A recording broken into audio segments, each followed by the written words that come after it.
وَإِذَا قِيلَ لَهُمْ تَعَالَوْا إِلَىٰ مَا أَنزَلَ اللَّهُ وَإِلَى الرَّسُولِ، اور جب ان سے کہا جائے کہ اس کی طرف آ جاؤ نا جو اللہ نے نازل کیا ہے اور اللہ کے رسول صلی اللہ علیہ وسلم نے نازل کیا ہے، کسی اور طرف کیوں جاتے ہو؟ کسی اور کی بات کیوں ماننی؟ کسی اور عدالت سے فیصلہ کیوں کروانا ہے؟ اللہ اور اس کے رسول صلی اللہ علیہ وسلم کی ساری باتیں موجود ہیں، تو ادھر آ جاؤ نا۔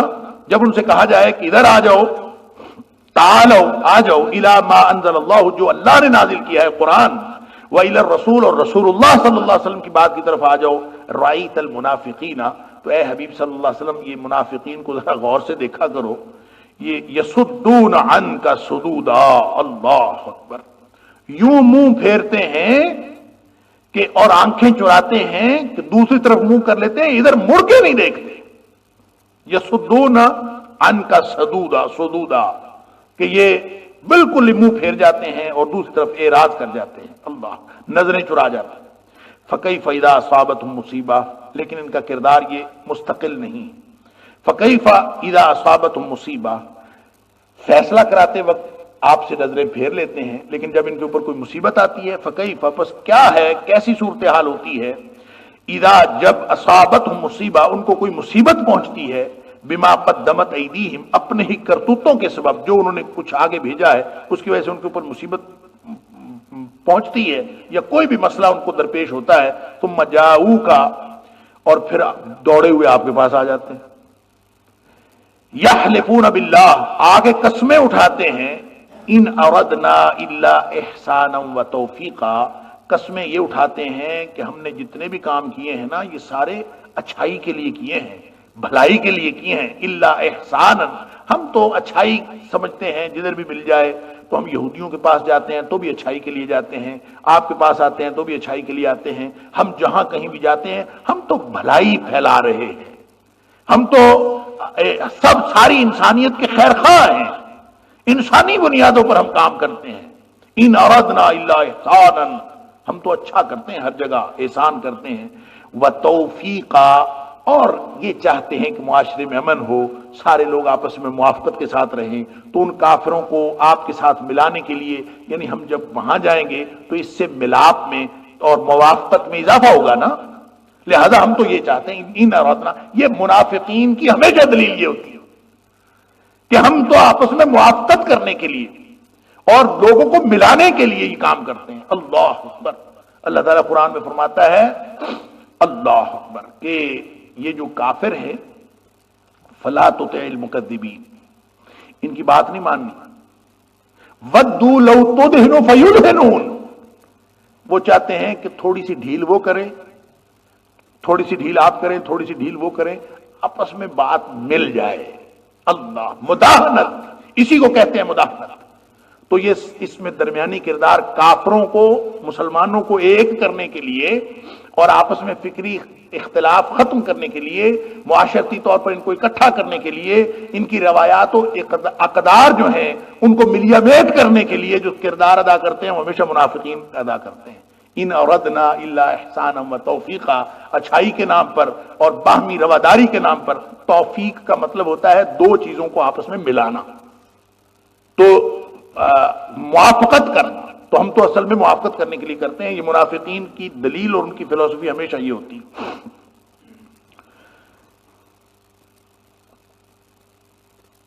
اولئک الذین یعلم اللہ ما فی قلوبہم، یہ وہ لوگ ہیں کہ ان کے دلوں کی صورتحال کو اللہ جانتا ہے۔ فاعرض عنہم، پس اے حبیب صلی اللہ علیہ وسلم آپ ان سے درگزر فرمائیے، ان سے اعراض کیجئے۔ واعظہم، اور ان کو نصیحت کیجئے، واعظہم، اور ان کو نصیحت کیجئے۔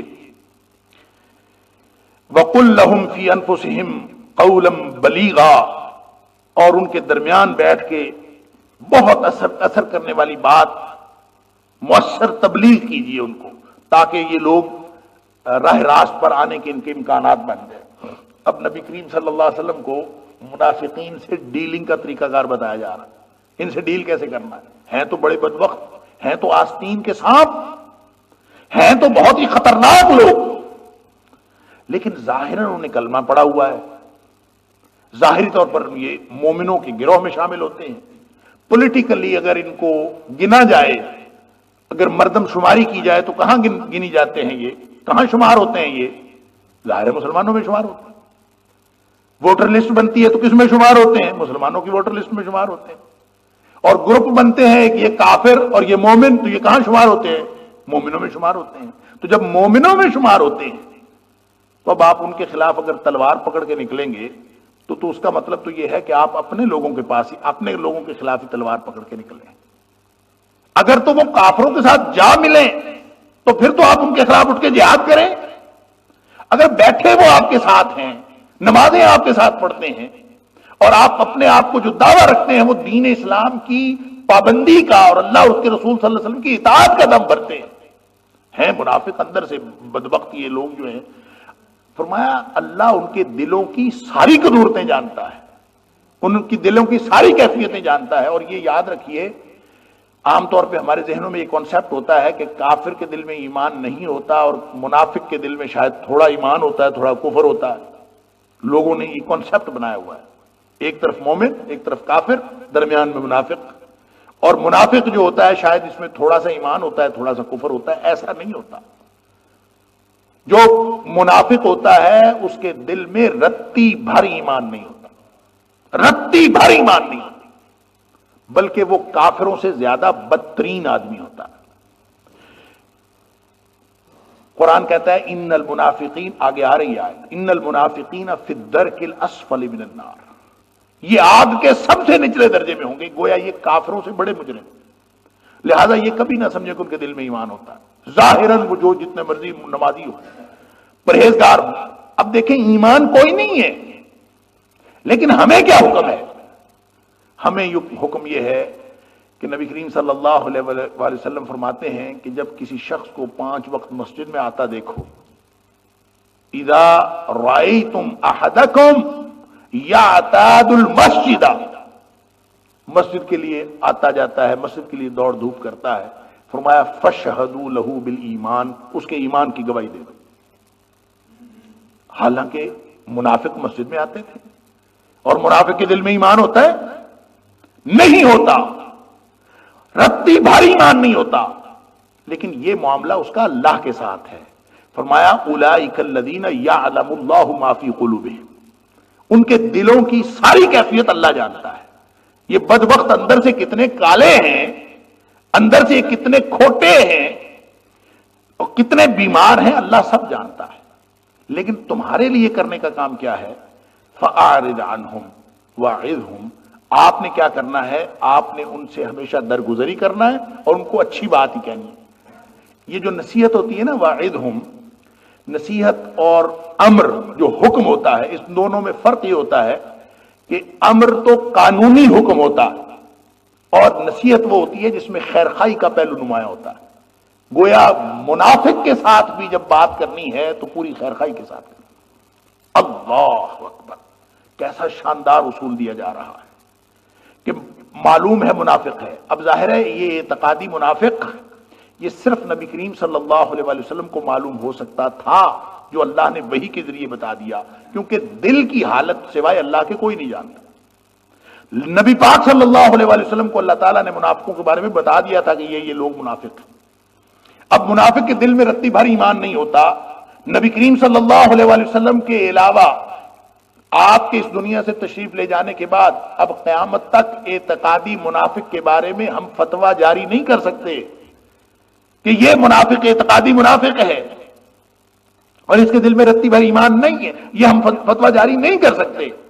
اس لیے نہیں کر سکتے کہ دلوں کا حال اللہ جانتا ہے۔ تو ہم نے ان لوگوں کے ساتھ جس کے بارے میں شک ہو کہ وہ جو 4 نشانیاں ہیں، 40 من کن فیہ کان منافقا خالصا، جس کے اندر 4 نشانیاں، وہ پکا منافق ہے۔ وہ 4 نشانیاں جس کے اندر موجود ہوں، بات کرے تو جھوٹ بولے، اور امانت رکھی جائے تو خیانت کرے، جب جھگڑا ہو جائے تو گالیاں بکے۔ اللہ اکبر، سباب المسلم فسوق، مسلمان کو گالی دینا ہے ہی گناہ۔ اور اسی طرح جب وہ وعدہ کرتا ہے تو وعدہ خلافی کرتا ہے اور وعدہ کبھی پورا نہیں کرتا۔ یہ 4 نشانیاں جس میں وہ پکا منافق ہے۔ اس کے باوجود ہم یہ 4 نشانیاں کسی شخص میں دیکھ بھی لیں تو اس کو ہم اعتقادی منافق نہیں کہہ سکتے، یہ عملی منافق ہے۔ 4 اعمال ایسے کرتا ہے جو منافقوں والے اعمال. اب ان کے ساتھ معاملہ کیا کرنا ہے یہ سمجھ بھی آ جائے, یہ پتہ بھی چل جائے, جو کہ صرف نبی پاک صلی اللہ علیہ وسلم کا خاصہ تھا کہ آپ کو پتہ چل گیا کہ یہ منافق ہیں, پتہ چل بھی گیا تو ان کے ساتھ معاملہ کیسے کرنا ہے, وہ معاملہ کافروں والا نہیں کرنا, مومنوں والا کرنا. فرمایا فَأَعْرِضْ عَنْهُمْ, ان سے آپ درگزر کیجئے, وَاعِظْهُمْ, اور ان کو نصیحت کیجئے, واعظ کیجئے, ان کو سمجھائیے. وَقُلْ لَهُمْ فِي أَنفُسِهِمْ قَوْلًا بَلِيغًا, بلکہ ایسی بات کہیے جو ان کے دل میں گھر کر جائے, مؤثر بات پہنچ جائے ان تک. وہ مانے یا نہ مانے یہ اور بات ہے. اور جو اللہ تعالیٰ کا یہ حکم ہے جاہد الکفار والمنافقین واغلظ علیہم, دیکھیں یہ قرآن, وہ بھی قرآن کا حکم ہے سورہ تحریم کے اندر غالباً, کہ کافروں اور منافقوں کو ان کے خلاف جہاد کیجئے, ان کے اوپر سختی کیجئے. یہ ان منافقوں کا ذکر ہے جہاں وہ کافروں کے ساتھ مل جائیں اور مسلمانوں کے خلاف برسر پیکار ہو جائیں, پھر ان کے ساتھ آپ نے سختی کرنی ہے. جب تک وہ آپ کے گروپ میں موجود ہیں, پولیٹیکلی گروپ, میں نے عرض کیا سیاسی طور پر, عقیدے کے اعتبار سے جتنا مرضی بڑا منافق ہو, آپ اس کے ساتھ معاملہ وہی کریں گے جو اہل ایمان کے ساتھ معاملہ کرتے ہیں. مسجد میں آتا ہے, آپ کہیں گے مومن ہے بھائی, ہے کہ نہیں, اللہ جانتا ہے اس کے دل میں کیا ہے. یعلم اللہ ما فی قلوبہم, ان کے دلوں میں کیا ہے اللہ جانتا ہے, اور اللہ نے معاملہ کرنا ہے. آپ نے کیا کرنا ہے, فاعرض عنہم واعظہم, آپ نے ان کے ساتھ اچھی نصیحت بھی کرنی ہے, اچھے معاملات بھی کرنے ہیں, اور ان سے درگزر کرنا ہے. چل کوئی بات. عبداللہ بن ابی سے بڑا منافق کوئی ہوگا, رئیس المنافقین, اور نبی کریم صلی اللہ علیہ وسلم کو معلوم بھی ہو گیا, آپ کو بتا دیا گیا کہ یہ منافق ہے, اور اس کی ساری حرکتوں سے بھی پتا چل گیا کہ منافق ہے, اور اس کی کوئی ہمدردی نبی پاک صلی اللہ علیہ وسلم کے ساتھ تھی نہیں تھی, اس کی ساری ہمدردیاں کافروں کے ساتھ تھی, اسی لیے تو منافق تھا. اگر اس کی ہمدردیاں اسلام کے ساتھ ہو جاتی, نبی کریم صلی اللہ علیہ وسلم کے ساتھ ہو جاتی, تو اس کا مطلب وہ دل و جان سے اسلام کے ساتھ ہو جاتا. ظاہراً وہ مسلمان تھا, اصل میں مسلمان نہیں تھا.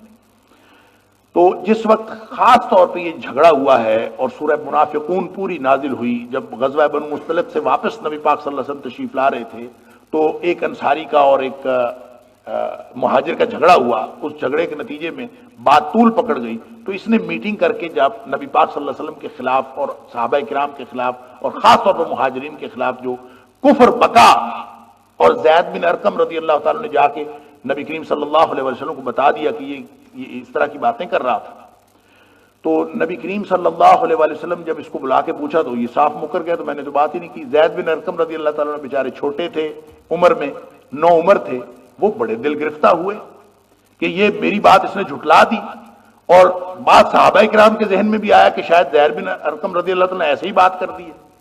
تو اللہ تعالیٰ نے سورہ منافقون پوری نازل فرما دی, اور اس میں بتا دیا, اور اس میں 18 نشانیاں ان کی بتائیں منافقوں کی, کہ یہ بدبخت جو ہے کس کس قسم کے لوگ ہوتے ہیں اور ان کی کیا کیا نشانیاں ہیں. اور فرمایا یہ جو کلمہ شہادت پڑھتے ہیں نا, فرمایا ان کا کلمہ شہادت بھی جھوٹا ہے. اللہ اکبر, کہ یہ گواہی دیتے ہیں انک لرسول اللہ, کہ آپ اللہ کے رسول ہیں, اور واللہ یعلم انک رسولہ, اللہ جانتا ہے کہ آپ اللہ کے رسول ہیں, لیکن یہ ولکن المنافقین لکاذبون, یہ کافر جو ہے کلمہ شہادت, یہ منافق جو ہیں کلمہ شہادت پڑھنے کے باوجود جھوٹے. اب کوئی کسر رہ گئی, تو وہ جو اس نے نبی پاک صلی اللہ علیہ وسلم کی شان میں حرزہ سرائی بھی کی تھی, اور اس نے نبی کریم صلی اللہ علیہ وسلم کے حوالے سے بھی گفتگو کی, مہاجرین کے حوالے سے گفتگو کی, اور اپنا خب سے باطن ظاہر کیا, اور زید بن ارقم رضی اللہ تعالیٰ عنہ کی بات کو اللہ تعالیٰ نے انڈورس کیا. سورہ منافقون نازل ہو گئی, نبی پاک صلی اللہ علیہ وسلم کو ساری بات بتا دی, اور اس نے ایک بات کہی تھی کہ جب ہم مدینے جائیں گے تو عزت والا ذلت والے کو نکال دے گا. تو چاہتا یہ تھا کہ ہم جب وہاں جائیں گے تو ہم نبی کریم صلی اللہ علیہ وسلم کو اور آپ کے ساتھی مہاجروں کو وہاں سے نکال دیں گے کہ نکلے مدینہ سے. اس کا خیال یہ تھا, لیکن وہ سارا معاملہ ہی الٹ ہو گیا. مدینہ شریف پہنچنے سے پہلے پہلے سورہ منافقون نازل ہو گئی, اور پہلے ان کا سارا کردار کچا چٹا کھول کے اللہ تعالیٰ نے سامنے رکھ دیا. اب جب مدینہ داخل ہوئے تو عبداللہ بن ابی کا اپنا بیٹا حضرت عبداللہ بن عبداللہ رضی اللہ تعالیٰ عنہ, مخلص مسلمان تھے, وہی تلوار پکڑ کے راستے میں کھڑے ہو گئے کہ تجھے میں نے داخل نہیں ہونے دینا، سگا باپ ہے سامنے، داخل نہیں ہونے دینا، جب تک نبی کریم صلی اللہ علیہ وسلم اجازت نہیں دیں گے تمہیں میں داخل نہیں ہونے دینا۔ وہ خود ذلیل ہوا۔ خیر جب وہ نبی کریم صلی اللہ علیہ وسلم کے پاس سارا معاملہ آیا تو اس کیس کے بعد سورہ منافقون کے نزول کے بعد تو پہلے وہ جو معاملہ صرف نبی کریم صلی اللہ علیہ وسلم کے علم میں تھا اب وہ سارے صحابہ کے علم میں آ گیا، قرآن جو نازل ہو گیا اور سمجھ آ گئی کہ یہ کون شخص ہے اور اس کا کردار کیا ہے۔ اس پر پھر جو صحابہ کرام ہیں ان کے اندر بڑی ریزنٹمنٹ پیدا ہوئی اور انہوں نے سوچا کہ اس بدبخت کو سرقلم کر دینا چاہیے، تو اس کو تو مار دینا چاہیے۔ تو انہوں نے پروگرام بنایا اور عمر فاروق رضی اللہ تعالیٰ نے پھر نبی پاک صلی اللہ علیہ وسلم سے اجازت ہی لے لی کہ اللہ کے رسول صلی اللہ علیہ وسلم میں اس کی گردن نہ مار دوں، اس کو قتل نہ کر دوں، آپ مجھے اجازت دیجئے اضرب عنق ھذا المنافق، میں اس منافق کو قتل کر دوں۔ اب سمجھ لیجئے بات کہ ہمیں کیا ڈیلنگ کا طریقہ کیا بتایا جا رہا ہے۔ نبی کریم صلی اللہ علیہ وسلم نے یہ نہیں فرمایا کہ اس کو منافق نہ کہو، نبی کریم صلی اللہ علیہ وسلم نے یہ بھی نہیں فرمایا کہ یہ منافق نہیں ہے، بلکہ ایک روایت میں آتا ہے کہ حضرت عمر فاروق رضی اللہ تعالیٰ نے فرمایا تھا اضرب عنق ھذا الخبیث، اس خبیث کی میں گردن نہ اتار دوں۔ تو نبی کریم صلی اللہ علیہ وسلم نے گویا یہ بھی تسلیم فرمایا اور اس کو انڈورس فرمایا کہ یہ منافق ہے، اس کو بھی انڈورس فرمایا کہ یہ خبیث ہے، لیکن نبی کریم صلی اللہ علیہ وسلم نے اس کی گردن مارنے کی اجازت نہیں دی۔ فرمایا لا، نہیں یہ نہیں کام کرنا۔ کیوں؟ اس لیے کہ ان یتحدث الناس ان محمدا یقتل اصحابہ، لوگ یہ کہیں گے کہ محمد کریم صلی اللہ علیہ وسلم اپنے ساتھیوں کو قتل کروا دیتے۔ اب وہ ساتھی تھا، وہ تو یہود کا ساتھی تھا، وہ اندر سے ساتھی مسلمانوں کا نہیں تھا، صرف بظاہر ساتھی تھا، صرف ظاہری طور پر اس گروپ میں شامل تھا، پولیٹیکلی اس میں شامل تھا۔ لہذا منافقین جتنے مرضی پرلے درجے کے منافق ہوں، جب تک وہ آپ کے گروپ میں شامل ہیں ان کے ساتھ آپ نے رویہ اہل ایمان کا سا رکھنا۔ فَأَعْرِضْ عَنْهُمْ وَعِظْهُمْ، ان کو سمجھائیے شاید سمجھ جائے، نہیں تو اور مؤثر بات کیجیے، ان کے دل تک پہنچ جائے۔ یہ آپ کے لیے یہی کہنے، آپ کے لیے جو طرز عمل ہے منافقین کے ساتھ رکھنا، یہ کوئی امت میں اور معاشرے میں فساد نہیں پھیلانا کہ آپ کو ساتھ کوئی آدمی ملے کہ جناب وہ جھوٹ بول رہا ہے، وہ وعدہ خلافی کر رہا ہے، وہ امانتوں میں خیانت کر رہا ہے، آپ نے کہا پکا منافق ہے، اور قرآن کہتا ہے جاہد الکفار والمنافقین واغلظ علیہم، کافر اور منافقوں کے خلاف جہاد کرو اور ان کے اوپر سختی کرو، تو آپ تلوار پکڑ کے اس کے دروازے پہ کھڑے ہو جائیں۔ یہ اسلام نے یہ طرز عمل نہیں بتایا۔ وہ تو اس وقت ہے کہ منافق اگر کافروں کے ساتھ جا کے مل جائیں اور وہ ان کے ساتھ مل کے مسلمانوں کے خلاف اگر وہ ریشہ دوانیاں کرنی شروع کر دیں تو پھر ان کے خلاف آپ نے سختی کرنی ہے، وگرنہ ایک معاشرے میں رہتے ہوئے آپ کو یقین ہو، معلوم نہ ہو بلکہ یقین ہو، جبکہ اعتقادی طور پر کسی منافق ہونے کا یقین اب نبی کریم صلی اللہ علیہ وآلہ وسلم کے بعد قیامت تک نہیں ہو سکتا۔ نبی پاک صلی اللہ علیہ وسلم کو تو اللہ نے بذریعہ وحی بتایا تھا، ہمیں کون بتائے کہ اس کے دل میں کچھ ہے کہ نہیں ہے، لہذا یقین کسی کو نہیں ہو سکتا۔ یقین ہو بھی تو آپ ان کے ساتھ یہ رویہ نہیں رکھ سکتے۔ یہ شریعت اسلامیہ ہمیں تعلیمات دے رہی ہے۔ اولئک الذین یعلم اللہ ما فی قلوبہم، اللہ جانتا ہے، یہ وہی لوگ ہیں کہ ان کے دلوں کی ساری کیفیات اللہ تعالیٰ جانتا ہے۔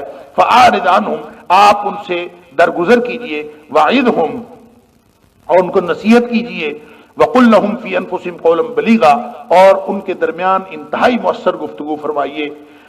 وما ارسلنا من رسول الا لیطاع باذن اللہ، اب یہ لوگ جو ہیں جو کسی دوسرے کی بات مانتے ہیں، اللہ کے رسول صلی اللہ علیہ وسلم کی بات نہیں مانتے، اب یہ قانون بتایا جا رہا ہے کہ یہ اتھارٹی کسی اور کی نہیں ہے، صرف اللہ کے رسول صلی اللہ علیہ وسلم کی ہے۔ وما ارسلنا من رسول، ہم نے جتنے بھی رسول نازل کیے ہیں، بھیجے ہیں، وما ارسلنا من رسول، کوئی بھی رسول ایسا نہیں بھیجا الا مگر اس لیے لیطاع باذن اللہ، تاکہ اللہ کے حکم سے اس کی اطاعت کی جائے، اس کی بات مانی جائے۔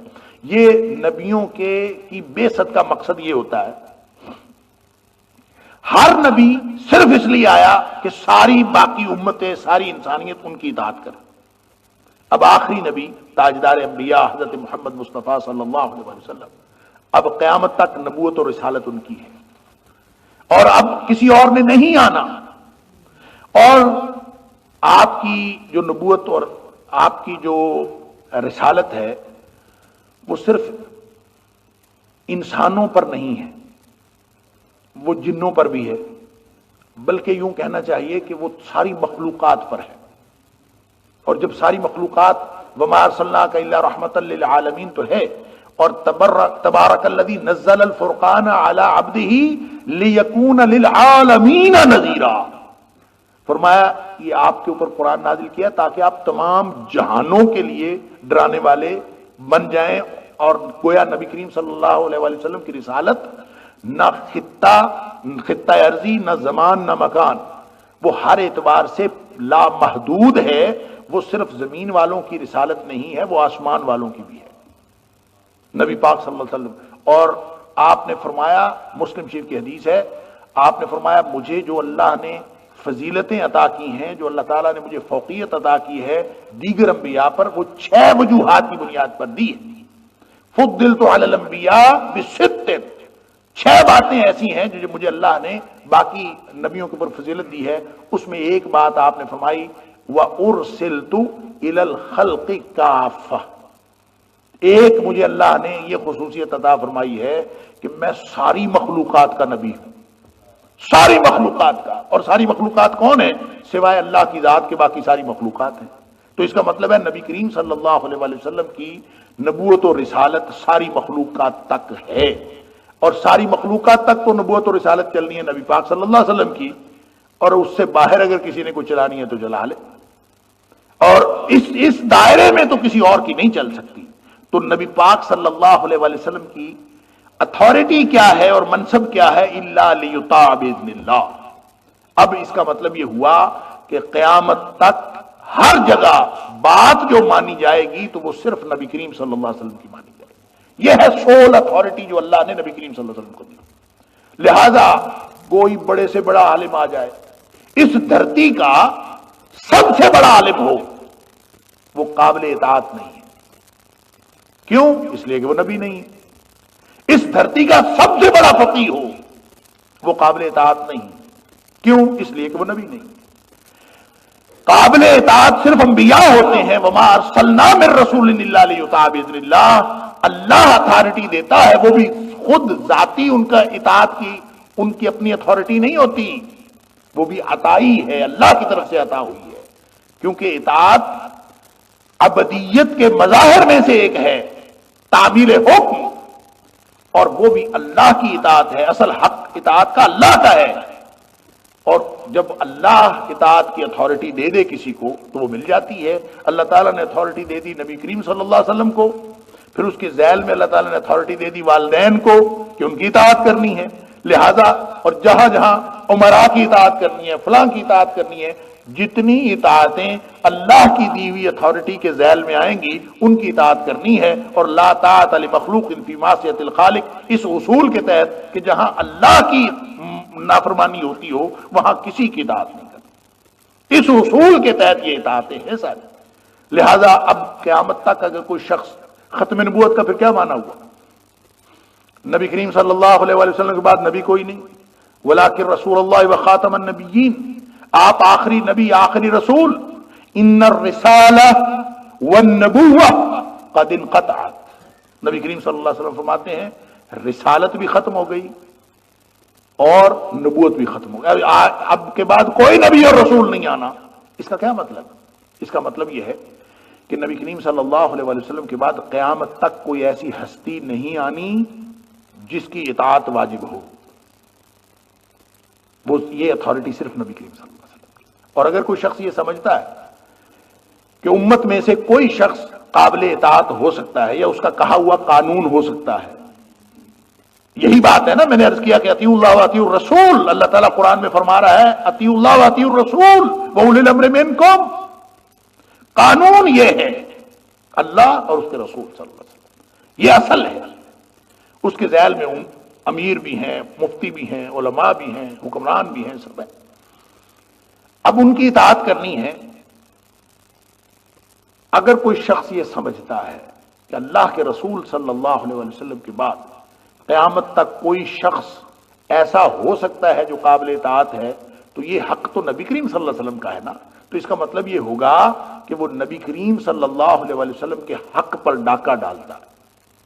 یہ حق تو نبی پاک صلی اللہ علیہ وسلم کا ہے، لہذا ہر شخص قابل اطاعت ہو سکتا ہے اگر وہ ان اطاعتوں کی تفصیل میں ہو جو اللہ اور اس کے رسول صلی اللہ علیہ وسلم نے اتھارٹی دے دی ہے۔ اگر ان اطاعتوں کی تفصیل میں آتا ہے وہ قابل اطاعت ہو سکتا ہے، لیکن اگر نبی کریم صلی اللہ علیہ وآلہ وسلم کی اطاعت کے سے ہٹ کر کوئی اطاعت ہے تو اس کی اطاعت نہیں ہو سکتی۔ اگر اس کے ذیل میں ہے، نبی پاک صلی اللہ علیہ وآلہ وسلم کی حکم کی نافرمانی نہیں ہو رہی، آپ والدین کی اطاعت کریں۔ اگر والدین اطاعت کریں کہ اگر والدین حکم دیں کہ آپ نے نبی کریم صلی اللہ علیہ وآلہ وسلم کی اطاعت نہیں کرنی تو پھر آپ نے اطاعت کرنی ہے والدین کی؟ نہیں، پھر والدین کی اطاعت کو چھوڑ دیں۔ لہذا لا طاعت لمخلوق فی معصیت الخالق، اور اسی طرح جو نبی پاک صلی اللہ علیہ وآلہ وسلم نے فرمایا سارے ائمہ کی اور سارے جو جتنے بھی حکمران ہیں اور جتنے امراء تمہارے اوپر مقرر کر دیے جاتے ہیں، جتنے امور کے ذمہ دار مقرر کیے جاتے ہیں، ان کی اطاعت کیا کرو، اس لیے کہ معاشرے کا سسٹم اس طرح چلتا ہے، ان کی بات مانا کرو، لیکن اس وقت تک ما لم تکن معصیہ، یہ اس وقت تک ہے جب وہ کسی نافرمانی کا حکم نہ دے، اللہ اور اس کے رسول صلی اللہ علیہ وسلم کی حکم کے خلاف کوئی بات نہ کہے، اس وقت تک ہے۔ تو صرف رسول کی اتھارٹی ہوتی ہے کہ اس کی اطاعت کی جائے اللہ کے حکم سے، اس لیے کہ اللہ نے ان کو یہ اتھارٹی دی ہے۔ وَلَوْ أَنَّهُمْ إِذْ ظَلَمُوا أَنفُسَهُمْ، اور اگر جب انہوں نے اپنی جانوں پر ظلم کیا، یعنی منافقین نے، اور انفسہم اپنی جانوں پر انہوں نے ظلم کیا، جاؤکا، اگر وہ آپ کے پاس آ جائیں، وَلَوْ جاؤکا إِذْ ظَلَمُوا أَنفُسَهُمْ، درمیان میں إِذْ ظَلَمُوا أَنفُسَهُمْ ہے، اگر وہ لوگ آ جائیں، وَلَوْ أَنَّهُمْ جَاءُوكَ إِذْ ظَلَمُوا أَنفُسَهُمْ، یوں فقرہ سمجھنے کے لیے میں عرض کر رہا ہوں، اگر وہ آپ کے پاس آ جائیں جنہوں نے اپنی جانوں پر ظلم کیا ہے، ساری زندگی منافقت میں گزاری، لیکن اب نبی کریم صلی اللہ علیہ وسلم کے پاس آ گئے، فَاسْتَغْفَرُوا اللَّهَ، اور پھر اللہ سے معافیاں بھی مانگتے ہیں، اللہ سے مغفرت مانگتے ہیں، وَاسْتَغْفَرَ لَهُمُ الرَّسُولُ، اور ان کے لیے رسول صلی اللہ علیہ وآلہ وسلم بھی مغفرت مانگے کہ اللہ ان کو معاف کر دے، لَوَجَدُوا اللَّهَ تَوَّابًا رَحِيمًا، تو وہ اللہ کو توبہ قبول کرنے والا اور رحم کرنے والا پائیں گے، یعنی اللہ ان کی توبہ قبول کر لے گا، اللہ تعالیٰ کی طرف سے ان کی توبہ قبول ہو جائے گی۔ تو اس کا مطلب یہ ہے کہ منافق نبی پاک صلی اللہ علیہ وآلہ وسلم کے پاس آ جائے اور پچھلی باتوں کی معافی مانگ لے، اور اللہ سے خود بھی معافی مانگے اور نبی کریم صلی اللہ علیہ وآلہ وسلم سے بھی درخواست کرے کہ میرے لیے معافی مانگے، نبی پاک صلی اللہ علیہ وسلم بھی اس کے لیے معافی مانگے، تو یہ اس کے پچھلے سارے گناہ معاف ہو سکتے ہیں، یہ اللہ تعالیٰ نے گنجائش رکھی ہے۔ اسی لیے حکم ہے نا فَأَعْرِضْ عَنْهُمْ وَعِظْهُمْ، ان کو نصیحت کیجئے، ان سے درگزر کیجئے اور ان کو کوئی مؤثر بات کیجئے، ہو سکتا ہے یہ واپس آ جائیں، اور یہ کوشش کاوش کبھی نہیں چھوڑنی چاہیے۔ یہ رویہ اور یہ ڈیلنگ ہے منافقین کے ساتھ جو کرتے۔ اس آیت سے بہت سارے لوگوں کو یہ غلط فہمی ہوئی ہے، ایک ضعیف بلکہ موضوع سخت ضعیف، جس کو کہتے ہیں ضعیف جداً، ایک روایت اور ایک واقعہ، اس واقعے کی بنیاد پر کچھ لوگوں کو غلط فہمی یہ ہوئی ہے کہ اس سے مراد، اس آیت سے مراد یہ ہے کہ نبی کریم صلی اللہ علیہ وآلہ وسلم کی قبر مبارک پر اگر کوئی شخص آئے گا آپ کی تشریف لے جانے کے بعد، یعنی دنیا سے تشریف لے جانے کے بعد بھی اگر کوئی شخص نبی پاک صلی اللہ علیہ وسلم کے قبر مبارک پر آئے گا تو اس کے بھی سارے گناہ بخشے جائیں گے۔ کچھ لوگوں نے اس سے یہ مفہوم لیا ہے، اور اس کی دلیل کے طور پر ایک واقعہ نقل کیا جاتا ہے کہ حضرت علی رضی اللہ تعالیٰ عنہ راوی ہیں، اور مفسرین نے یہ واقعہ لکھا ہے، بہت سارے مفسرین نے، اور امام ابن کثیر نے بھی اس کی وضاحت کی ہے، اور دیگر مفسرین نے بھی اور محدثین نے وضاحت کی ہے کہ وہ سندن انتہائی ضعیف اور ناقابل اعتبار واقعہ ہے، لیکن وہ کوئی اعرابی آیا تھا۔ واقعہ یہ ہے کہ کوئی اعرابی آیا اور اس نے نبی کریم صلی اللہ علیہ وآلہ وسلم کے اس دنیا سے تشریف لے جانے کے چند دن بعد، اور بعض نے لکھا ہے 3 دن بعد، کہ کچھ دن نبی پاک صلی اللہ علیہ وسلم اس دنیا سے تشریف لے جا چکے تھے، وہ آپ کی قبر مبارک پر آیا، اور آ کے اس نے نبی کریم صلی اللہ علیہ وسلم کی قبر مبارک کی مٹی اٹھائی، اپنے منہ پر چہرے پر ملی اور اس نے نبی کریم صلی اللہ علیہ وسلم کو مخاطب کیا اور عرض کیا کہ اللہ کے رسول صلی اللہ علیہ وسلم، آپ نے جو کچھ ہمیں حکم فرمایا ہم نے مان لیا، اور آپ نے ہمارے اوپر جو کوئی پابندیاں لگائی ہم نے تسلیم کر لی، اور ہمارے جو بھی مسائل تھے وہ ہم آپ کے پاس لے کے آتے تھے، اب ہمیں اگر کوئی تکلیف ہے تو ہم تو آپ کے پاس لے کے آئیں گے، لہذا مجھ سے بہت گناہ ہو گئے ہیں، میں بڑا گناہ گار آدمی ہوں، آپ میری مغفرت کروا دیجیے۔ اس اعرابی نے نبی پاک صلی اللہ علیہ وسلم کی قبر پر یہ بات کہی تو نبی کریم صلی اللہ علیہ وسلم کی قبر مبارک سے آواز آئی، ان اللہ قد غفر لک، بے شک اللہ تعالیٰ نے تجھے معاف کر دیا ہے، اللہ تعالیٰ نے تجھے بخش دیا ہے۔ اور یہ واقعہ مفسرین نے لکھا ہے، میں نے عرض کیا کہ یہ قابل حجت نہیں ہے، یہ قابل دلیل واقعہ نہیں ہے، اس لیے کہ یہ ایک انتہائی ناقابل اعتبار سند سے یہ روایت ہوا۔ اگر یہ واقعہ صحیح ہو بھی تو نبی کریم صلی اللہ علیہ وآلہ وسلم نے دین کی تکمیل کے لیے کسی اعرابی کی ضرورت باقی نہیں چھوڑی۔ نبی پاک صلی اللہ علیہ وآلہ وسلم پر یہ آیت نازل ہوئی تھی، یہ اعرابی پر نازل نہیں ہوئی، یہ قرآن نازل ہوا ہے نبی کریم صلی اللہ علیہ وآلہ وسلم پر، اور نبی کریم صلی اللہ علیہ وآلہ وسلم نے ان آیات کے کیا مفاہیم ہیں وہ سارے کے سارے صحابہ اکرام کو سکھا دیے، کیونکہ نبی کریم صلی اللہ علیہ وسلم کی ڈیوٹی تھی، آپ کی ڈیوٹی اللہ نے لگائی تھی کہ وَأَنزَلْنَا إِلَيْكَ الذِّكْرَ لِتُبَيِّنَ لِلنَّاسِ مَا نُزِلَ إِلَيْهِمْ، اے حبیب صلی اللہ علیہ وسلم یہ قرآن ہم نے آپ کی طرف نازل کیا ہے، لہذا آپ تاکہ آپ لِتُبَيِّنَ لِلنَّاسِ مَا نُزِلَ إِلَيْهِمْ آپ لوگوں کو بتا دیجئے اور واضح کر دیجئے کہ ان کی طرف کیا نازل ہوا ہے، لہذا اس آیت میں کیا نازل ہوا ہے، یہ وہ نازل ہوا ہے جو نبی کریم صلی اللہ علیہ وآلہ وسلم نے بتایا، نہ کہ وہ جو ایک اعرابی کو نبی پاک صلی اللہ علیہ وسلم کے اس دنیا سے تشریف لے جانے کے بعد سمجھ میں آیا۔ لہذا اس آیت سے یا اس طرح کی دیگر آیات، کوئی بھی آیت ہو قرآن پاک، جس قرآن پاک کی جس آیت کا مفہوم صحابہ کرام نے نہیں سمجھا، نبی کریم صلی اللہ علیہ وآلہ وسلم نے نہیں سمجھایا، صحابہ کرام کی سمجھ میں نہیں آیا، بعد میں ساری دنیا کی سمجھ میں آ جائے، وہ دین نہیں۔ دین وہ ہے جو اللہ تعالیٰ نے نبی کریم صلی اللہ علیہ وسلم کو عطا فرمایا، نبی کریم صلی اللہ علیہ وسلم نے صحابہ کرام کو دیا، اور صحابہ کرام نے وہ دین آگے پہنچایا۔ ڈیوٹی نبی پاک صلی اللہ علیہ وسلم ان کی لگا کے گئے تھے نا، فَلْيُبَلِّغِ الشَّاهِدُ الْغَائِبَ، جو موجود ہیں وہ غیر موجود لوگوں کو پہنچا دیں، یہ ڈیوٹی ان کی تھی۔ لہذا اس سے مراد نبی کریم صلی اللہ علیہ وآلہ وسلم کی قبر مبارک پر جا کے استغفار کی درخواست کرنا اگر ہوتا تو سب سے پہلے صدیق اکبر یہ کام کرتے رضی اللہ تعالیٰ عنہ، پھر عمر فاروق رضی اللہ تعالیٰ عنہ یہ کام کرتے، پھر عثمان غنی رضی اللہ تعالیٰ عنہ یہ کام کرتے، پھر علی مرتضیٰ رضی اللہ تعالیٰ عنہ یہ کام کرتے۔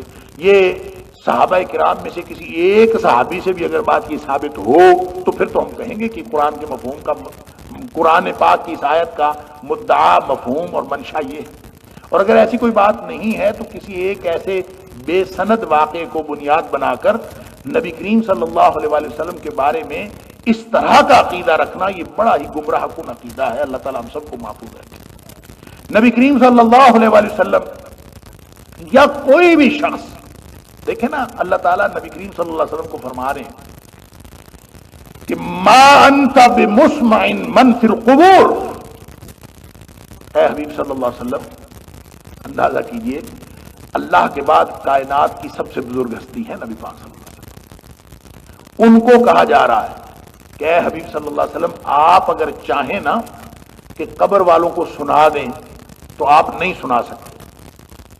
تو نبی پاک صلی اللہ علیہ وسلم نہیں سنا سکتے تو اعرابی دیہاتی پینڈو آ کے سنا سکتا ہے قبر والوں کو؟ جب قرآن کہتا ہے کہ نبی کریم صلی اللہ علیہ وسلم نہیں سنا سکتے تو پھر کس کے پاس اختیار ہے کہ وہ قبر والوں کو سنائے؟ اس لیے اس طرح کے وہ عقیدے مختلف جگہوں سے اخذ کر کے، تعویلیں کر کے، کچھ چیزیں بے سند چیزوں کو لے کر اس کو شامل کرنے کی ضرورت کیا ہے؟ اللہ کا دین سیدھا سیدھا دین ہے۔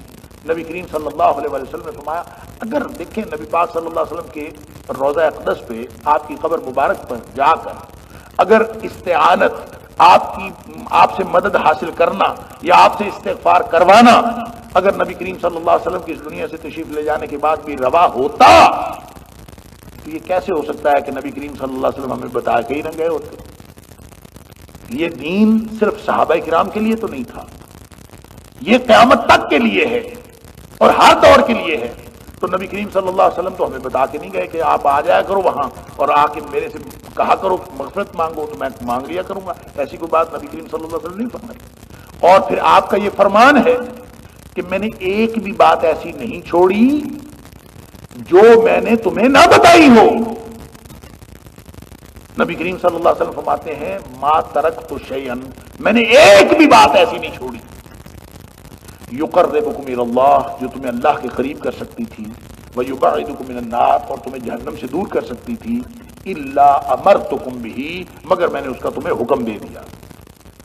وما ترکت شیئا، اور کوئی چیز میں نے ایسی نہیں چھوڑی، یبعدکم من اللہ ویقربکم الی النار، جو تمہیں اللہ سے دور کر سکتی تھی اور جہنم کے قریب کر سکتی تھی، الا نہیتکم عنہ، مگر میں نے تمہیں منع کر دیا اس سے۔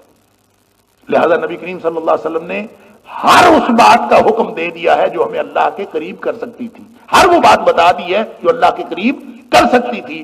اگر نبی کریم صلی اللہ علیہ وسلم کے قبر مبارک پر آ کر نبی کریم صلی اللہ علیہ وسلم سے استغفار کروانا ہمیں اللہ کے قریب کر سکتا تھا، لا وجد اللہ تواب الرحیم، اگر یہ اس آیت کا مفہوم یہ تھا تو نبی کریم صلی اللہ علیہ وسلم بتا کے نہ گئے ہوتے، یہ تو ممکن ہی نہیں۔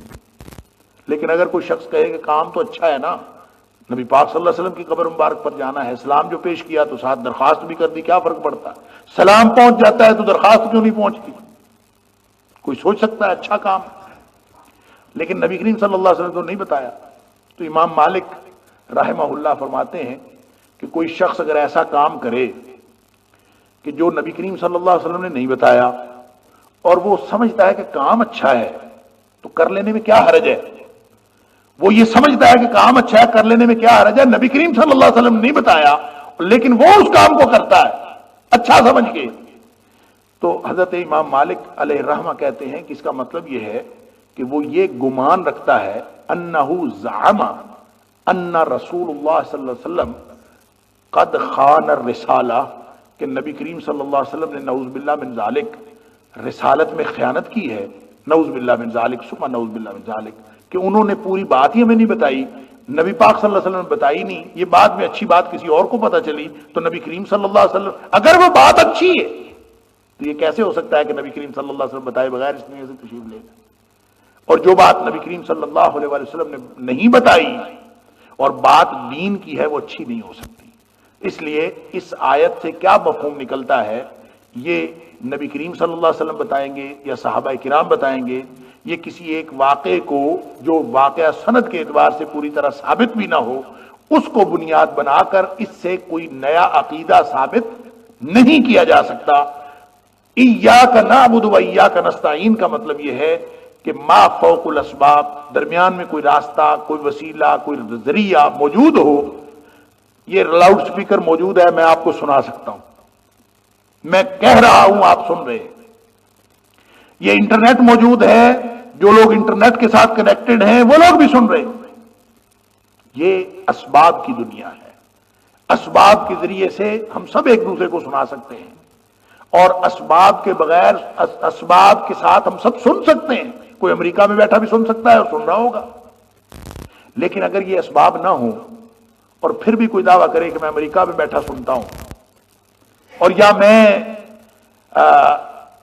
آسمانوں پہ بیٹھا سنتا ہوں، میں قبر میں بیٹھا سنتا ہوں، کوئی بھی بغیر ان اسباب کے فوق الاسباب کوئی بھی دعویٰ کرے تو یہ فوق الاسباب، اسباب کے ساتھ ہر شخص سن سکتا، اسباب کے بغیر سوائے اللہ کے کوئی نہیں سن سکتا۔ سمیع علیم وہ ہے، اور سوائے یعنی ما فوق الاسباب، اسباب کے تحت ہم ایک دوسرے کی مدد بھی کر سکتے ہیں، ایک دوسرے کو سنوا سکتے ہیں، ایک دوسرے کی خبر رکھ سکتے ہیں، سب کچھ ہو سکتا ہے، لیکن فوق الاسباب کسی مخلوق کے بارے میں یہ عقیدہ رکھنا کہ وہ کام جو اللہ کے لائق شان ہے وہ کسی مخلوق میں بھی ہو سکتے ہیں، اس سے بڑا شرک اور کیا ہو سکتا ہے؟ اللہ تعالی ہم سب کو محفوظ فرمائے۔ فلا وربک لا یؤمنون حتی یحکموک فیما شجر بینہم ثم لا یجدوا فی انفسہم حرجا مما قضیت ویسلموا تسلیما. سبحان اللہ. آگے قانون کی بات بتائی جا رہی ہے کیونکہ ایک خاص کانٹیکسٹ ہے کہ لوگ جو ہیں اطاعتوں کے کس نظام کے ساتھ منسلک ہیں، کس کی بات مانتے ہیں، کس کی نہیں مانتے. منافقین کا ایک کردار موجود ہے کہ وہ جہنہ کے کاہن کے پاس چلے جاتے ہیں، کعب بن اشرف کے پاس چلے جاتے ہیں، نبی کریم صلی اللہ علیہ وسلم سے فیصلہ نہیں کرواتے، نبی کریم صلی اللہ علیہ وسلم کے قانون کو فائنل اتھارٹی نہیں سمجھتے.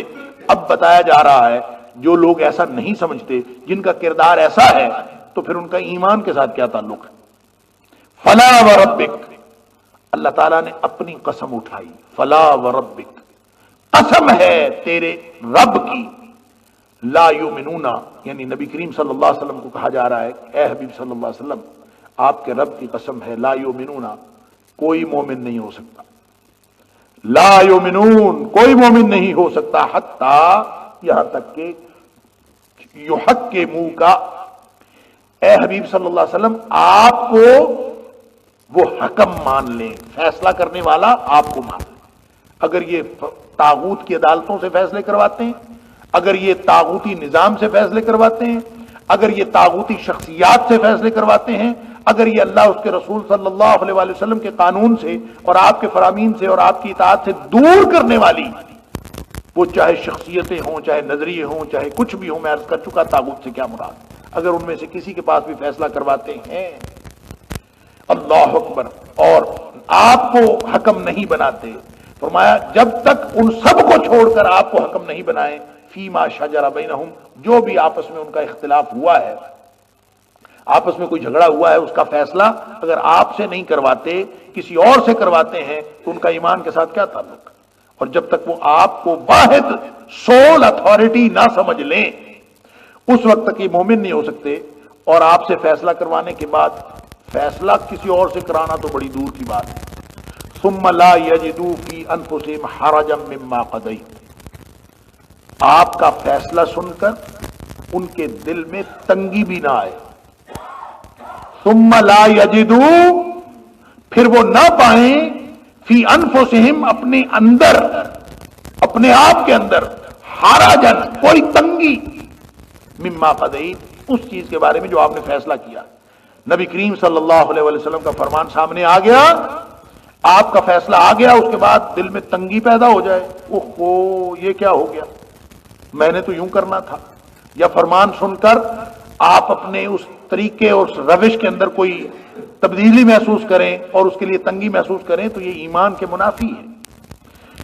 اللہ اکبر. فرمایا وَيُسَلِّمُوا تَسْلِيمًا، اور پھر اس کو خوش دلی سے اور کامل تسلیم کر لیں. یسلم تسلیما کا مطلب ہے سر تسلیم خم کر دیں.